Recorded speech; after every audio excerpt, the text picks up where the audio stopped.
Vamos então chamar a Vitória para poder comentar sobre essa reunião da ONU. O Brasil também participou. O Brasil muito alinhado com outras nações, né, ô Vitória, condenando o desrespeito às leis internacionais. Esse tipo de violação à soberania, o uso da força, a invasão. Já estava previsto esse tom de discurso, né? Mas o que mais a gente pode acrescentar de análise em relação ao cenário em que o Brasil está inserido? Como a fala do Brasil foi bem aceita ou não? Como que essa reunião ela pode também surtir algum tipo de efeito? Porque, infelizmente, a ONU acaba estando descredibilizada até pelo movimento dos últimos anos do próprio Estados Unidos.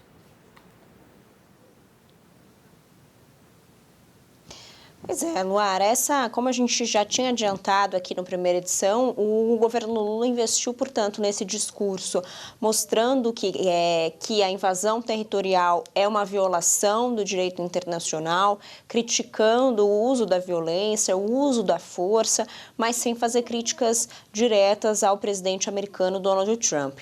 E por que Brasil, Colômbia e México estão juntos nessa crítica?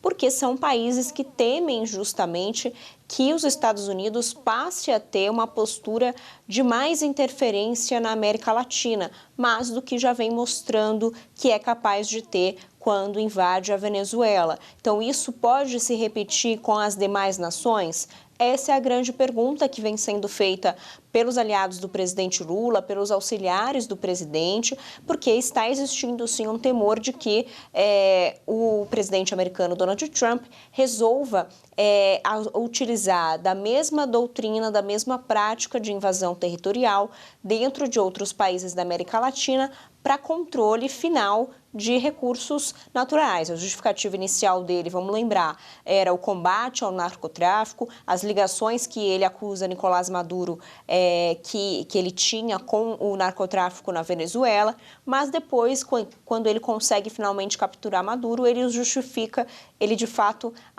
mostra que ele tinha interesse nas reservas de petróleo do país. Na mesma medida, o Brasil também tem diversas reservas de recursos naturais importantíssimos para a transição energética, que são os minerais raros. Então, essa tem sido uma preocupação também do governo brasileiro, bem como o governo colombiano e o governo mexicano, que também tem uma alta presença de facções criminosas nos países, sabemos disso, e que isso pode ser utilizado também como justificativa pelo presidente americano Donald Trump para que ele invada ou entre também nesses territórios.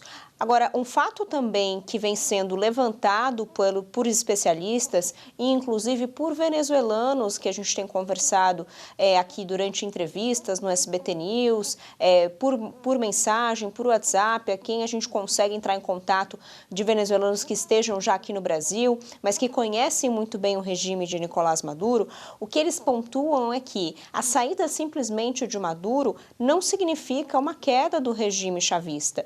Existe um grupo enraizado, aliado desde a época de Hugo Chávez, aliado também de Nicolás Maduro, e esse grupo é muito fiel à ideologia que ele colocou ali no poder, tem ali suas raízes muito bem fixadas nas instituições venezuelanas que estão hoje sob comando do regime que era de Nicolás Maduro. Nicolás Maduro saiu, mas continua sendo pertencente ao regime chavista. Essas instituições continuam sob controle chavista.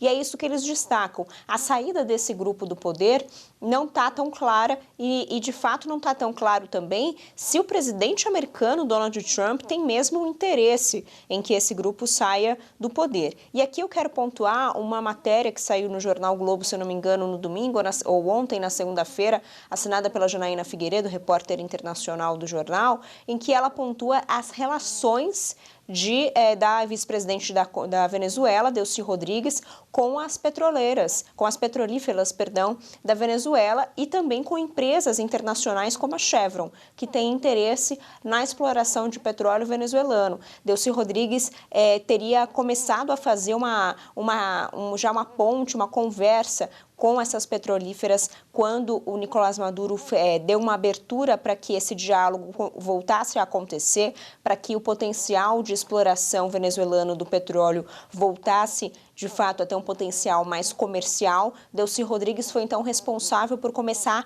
a abrir esse diálogo com as petrolíferas, inclusive com a Chevron e com empresas americanas. Então existe essa desconfiança de que Delcy Rodrigues, apesar de se mostrar muito fiel a Nicolás Maduro, também tem os seus próprios interesses econômicos.